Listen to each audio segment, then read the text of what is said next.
Pessoal, bom dia, tudo bem? A nossa aula de hoje está na apostila número 3, páginas 199 e 200, e o tema é requerer e argumentar. Na página 199, a apostila traz um requerimento fictício, em que Pero Vaz de Caminha faz um pedido ao rei de Portugal. Vamos acompanhar comigo? Olha o que ele diz aqui. Venho requerer. O que é requerer? Pedir, solicitar. A quem? A Vossa Alteza que me permita retornar sem demora às terras de Santa Cruz. No caso, retornar ao Brasil daquela época. Aí ele dá um motivo para esse pedido. Olha o que ele diz. Pretendo colaborar na vossa misericordiosa obra com a gente daquela terra que tudo tem para tornar-se um imenso Portugal. Ele pretende vir ao Novo Brasil, né, terra descoberta, para ajudar os portugueses que aqui estão, para transformar essa terra numa nova Portugal. E no final do requerimento, ele diz o seguinte, nesses termos, pede e espera deferimento. O que seria isso? Deferimento, autorização, consentimento. Pois bem, falando em requerimento, que documento é esse? Que tipo de texto é este?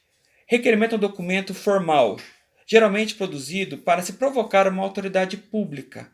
No caso, uma prefeitura, o governo do estado, a própria presidência da república, tá? E ele carrega um pedido, que seja muito importante. Trazendo para a atualidade, é como se a sua rua fosse de terra e você precisasse que ela fosse asfaltada. Você precisa então fazer um requerimento ao órgão mais próximo. Que órgão é esse? A prefeitura. Você faz esse documento, tá? Numa linguagem formal, que se tem aí o vocativo. Quem é o vocativo? Já falamos sobre isso. Aquele ou aquela para quem você está escrevendo. No caso, a autoridade. Aqui, em tela, o prefeito. Tem que ter o texto, a justificativa, a assinatura, o local e a data. E você faz aí esse pedido, que poderá ser aceito. O prefeito poderá se manifestar dizendo que a rua ou a via será asfaltada o mais rápido possível, ou poderá ser negado, dizendo que a falta de verba, dinheiro para tanto. Então, olha lá. No caso, o requerimento deve ser escrito com este propósito.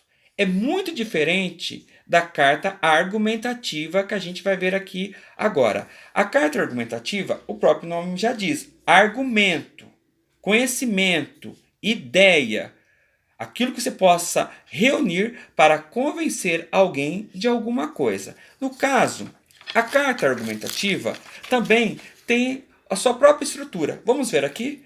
Ela precisa de um local e uma data. Cotia, 10 de dezembro, Marília, 20 de fevereiro, Tupã, 5 de março. Olha lá. Precisa ter também um vocativo. Para quem que eu estou escrevendo? Prezada Maria, prezada Joana, prezado professor, prezada Laura, prezada Andréia, prezado Gabriel. Eu preciso ter com quem eu estou conversando. Eu preciso ter essa conversa, tá certo? Seguindo a estrutura de uma carta aí, argumentativa, a gente precisa do ponto de vista aquilo que você quer defender. No caso, qual é a sua ideia? O que você pretende defender? Vamos dar como exemplo. Na atualidade, a gente tem um tema que é mundial, o coronavírus, que está trazendo consigo algo que assusta algumas pessoas, como o confinamento, que é chamado de quarentena para nós, tá certo? Que a gente tem que se resguardar, ficar em casa. Há dois grupos distintos que defendem duas ideias também distintas. Vamos lá. Um grupo defende que ficar em casa, se resguardar, é a melhor coisa, porque evita-se a propagação do vírus. Para isso, este grupo utiliza-se de inúmeros argumentos. Preste atenção.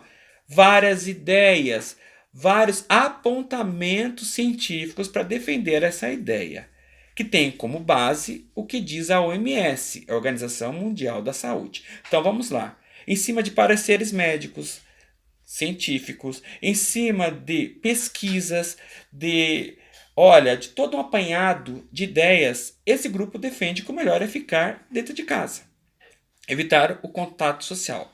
Em contrapartida, há um outro grupo que defende que as pessoas, ou pelo menos a sua maioria, devam retornar ao trabalho, porque haverá, do modo como estamos confinados nessa quarentena, a ruptura social, que seria, no caso, a falta de emprego. Esse grupo adverso diz o seguinte: não adianta ficar preso porque a pessoa não morrerá da doença, mas morrerá de fome. Olha aqui como uma opinião é distinta, é diferente da outra. Então, neste caso, este outro grupo utiliza outro argumento, que seria o quê? A base de pessoas que estão no momento desempregadas, que segundo o que foi liberado pelo IBGE, pelas estatísticas e pelas pesquisas, está se atingindo aí quase 12 milhões de pessoas só no Brasil. Então percebam, a carta argumentativa ela é um documento que eu tenho que utilizar para defender um ponto de vista. Você, se eu pedisse agora como trabalho e que fosse o tema, no caso, a quarentena, qual seria seu posicionamento?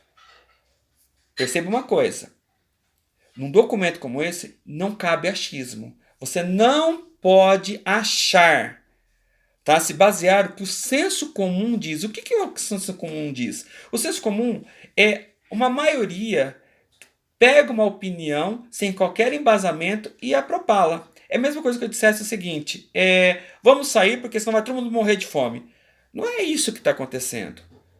Não é dessa maneira que está agindo o governo ou a própria equipe de estudiosos. Tem que ter um argumento sólido. Então é importante que você tenha em mente que não adianta você ter uma opinião vazia, sem um apoio aí que seja baseado em mecanismos, em documentos, tá certo? Então vamos trazer mais para a atualidade agora.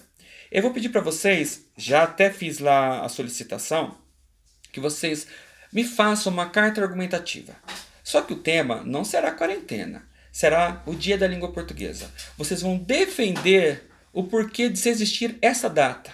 Vocês poderão aí mesclar a CPLP, a importância, a cultura lusófona, que é a cultura produzida pelos povos de língua portuguesa. E o mais importante, vocês deverão defender com argumentos sólidos, com base em pesquisas, em sites, revistas e jornais, o que e por que manter esta data no calendário mundial.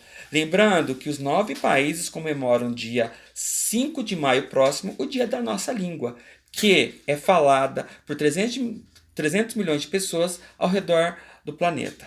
Então, em vista disso, você tem que ter em mente o seguinte: recapitulando, o que é uma carta argumentativa? Aquela que defende um ponto de vista. Qual é o ponto de vista? E em cima de qual ideia você está defendendo?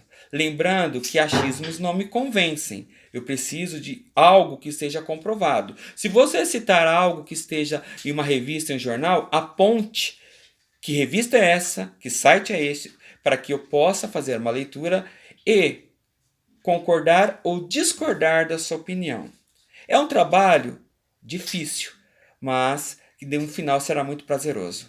Conto com vocês e até a próxima aula. Um grande beijo!